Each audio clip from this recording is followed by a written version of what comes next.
BJP ने सीटों का फॉर्मूला किया तैयार। हाजीपुर ने पशुपति पारस चिराग के बीच फंसाया पेच।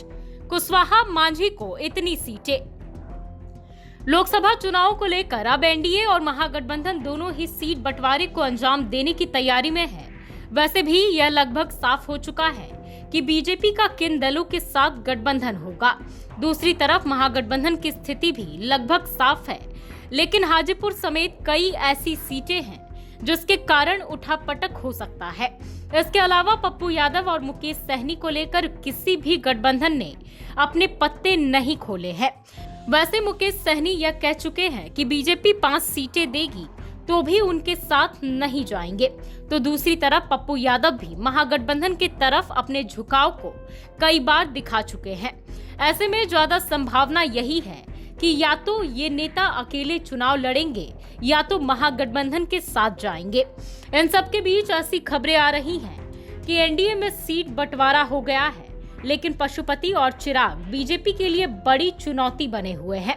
खासकर हाजीपुर पर बीजेपी किनसे कुर्बानी लेती है, यह चर्चा का विषय बना हुआ है। आइए इस वीडियो में जानते हैं कि बीजेपी ने सहयोगियों को साधने के लिए कैसा फॉर्मूला बनाया है। आपको बता दें कि बीजेपी ने भले ही सीट शेयरिंग को लेकर कोई औपचारिक ऐलान नहीं किया हो, लेकिन खबरें हैं कि राज्य की 40 लोकसभा सीटों पर बीजेपी खुद 30-31 सीट पर लड़ेगी। वैसे भी बीजेपी के बड़े नेता कई बार संकेत दे चुके हैं कि पार्टी कम से कम 30 सीटों पर चुनाव लड़ेगी। ऐसे में मात्र 10 सीटों से ही पार्टी अन्य सहयोगियों को साधने की कोशिश में है। इसी कड़ी में बीजेपी गठबंधन में शामिल लोजपा के दोनों गुटों को 6 सीटें, उपेंद्र कुशवाहा की राष्ट्रीय लोक जनता दल को 2 सीटें और जीतन राम मांझी की पार्टी हम को 1 सीट देने की तैयारी में है। जानकारी के अनुसार बीजेपी ने जिन सीटों पर 2019 में जीत हासिल की थी उसको अपने पास रखेगी। वहीं पार्टी उन 16 सीटों में से 13 पर भी चुनाव लड़ सकती है, जिस पर 2019 में जदयू या लोजपा को जीत मिली थी। हालांकि बीजेपी किन सीटों को अपने पास रखेगी इस पर अभी कुछ नहीं कहा जा सकता, पर पार्टी ने बिहार में 10 ऐसी सीटों की पहचान कर विशेष तैयारी शुरू कर दी है, जिन पर पिछले चुनाव में उनके सहयोगियों ने जीत हासिल की थी। इन सीटों में वाल्मीकि नगर, कटिहार, पूर्णिया, गया, झंझारपुर, सुपौल, मुंगेर, किशनगंज, नवादा और वैशाली शामिल है। बीजेपी इन सीटों पर किसी भी तरह की लापरवाही नहीं बरतना चाह रही। इस तरह बीजेपी 30 से 31 सीटों को अपने पास रखने जा रही है, लेकिन बचे हुए सीटों के बंटवारे में सबसे बड़ा झटका लोजपा रामविलास के प्रमुख चिराग पासवान को लगता नजर आ रहा है। दरअसल चिराग के पिता रामविलास पासवान के नेतृत्व में अविभाजित लोजपा 2019 में 6 लोकसभा सीटों पर चुनाव लड़ी थी। वहीं सीट के बंटवारे के तहत लोजपा को राज्यसभा की 1 सीट भी मिली थी।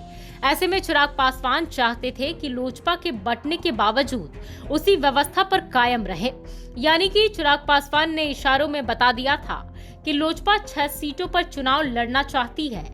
दूसरी तरफ पशुपति पारस भी कुछ इसी तरह का दावा करते नजर आए थे। हालांकि बीजेपी की तरफ से बहुत कोशिश हुई कि लोजपा का दोनों गुट एकजुट हो जाए, लेकिन चिराग पासवान और पशुपति पारस किसी भी कीमत पर मिलने के लिए तैयार नहीं है। पर बीजेपी भी इन दोनों में से किसी को भी त्यागने के लिए तैयार नहीं है।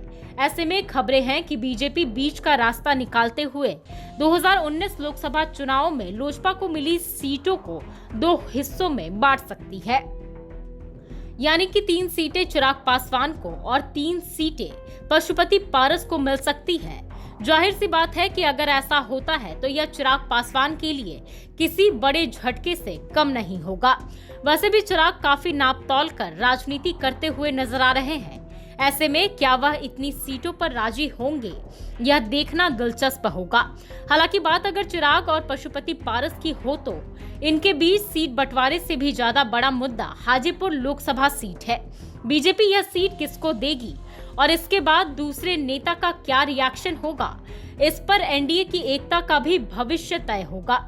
ऐसे में यह देखना दिलचस्प होगा कि एनडीए में सीट शेयरिंग का फॉर्मूला क्या रहता है, साथ ही हाजीपुर को लेकर चिराग और पशुपति का क्या रुख होता है। फिलहाल के लिए इस वीडियो में बस इतना ही। बाकी की वीडियोस के लिए आप बने रहें लाइव सिटीज के साथ। धन्यवाद।